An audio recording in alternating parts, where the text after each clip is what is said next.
Hello and welcome to week 3 of my journey as an artist resident with Artist Strong. When I first introduced this project a couple weeks ago, I spoke about the messy middle and that was the journey I was going to be taking you on. Those words have turned out to be quite prophetic because I am nowhere near where I thought I would be at this point in the project, and I am still deeply entrenched in that messy middle. So come along and I'll share some more of what's been going on this week. Since I started planning this project over 6 months ago, I was pretty certain that by now I'd have at least one completely finished collage to share with you. I should have known better. Right now I have a few partially finished backgrounds and a head full of unfinished ideas.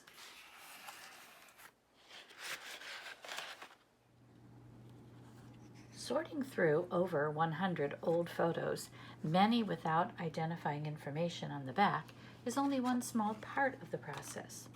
Since I want to use them for cyanotype prints, the photos need to work within the limits of that process, or at least the limits of my present level of skill with that process.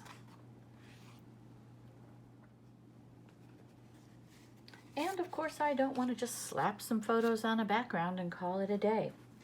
There are stories to be told through a combination of cyanotype photos, illustrations, and text. All of this takes planning. So I spent the better part of this week doing exactly that, staying in planning mode. While I was working earlier this week, I remembered that I had this lovely handmade journal that I had bought several years ago at an art show.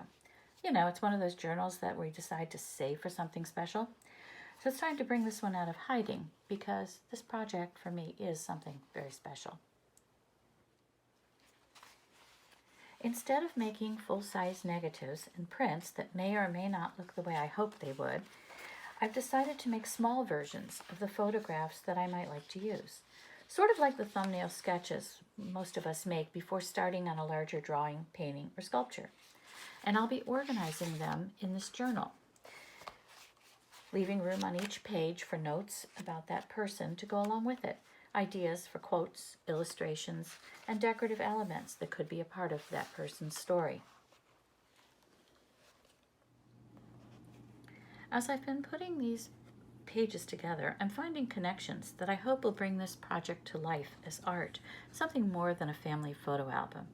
My paternal grandfather, like so many of his generation, came to the United States as a young immigrant from Poland and later became a citizen, married my grandmother, and raised a family. There are strong women and the bonds that link these women, mothers and daughters, grandmothers and great-grandmothers, aunts, uncles, and cousins. There's also fashion, especially wedding fashions through the years. And even a few as yet unidentified aunts, Viola and Anna. Every time I see this picture, I'm thinking of that song, Girls Just Want to Have Fun, because that's just how they look to me, at least for a while. Because a little later on, I see Anna in her serious married look with her new husband, and Aunt Viola, who looks a little mischievous, but also a little more grown up. Bringing it all together are 3 words that are forever linked to my father and his values: faith, family, and friends. I've used them in classroom projects when I was teaching, have them displayed in my home, and spoke them at my father's funeral. I'm sure these words are somehow going to find their way into this art project. And maybe by next week, I'll actually have that one completed piece ready to share. And if not, at least a little bit of progress towards the end of the messy middle. See you next week.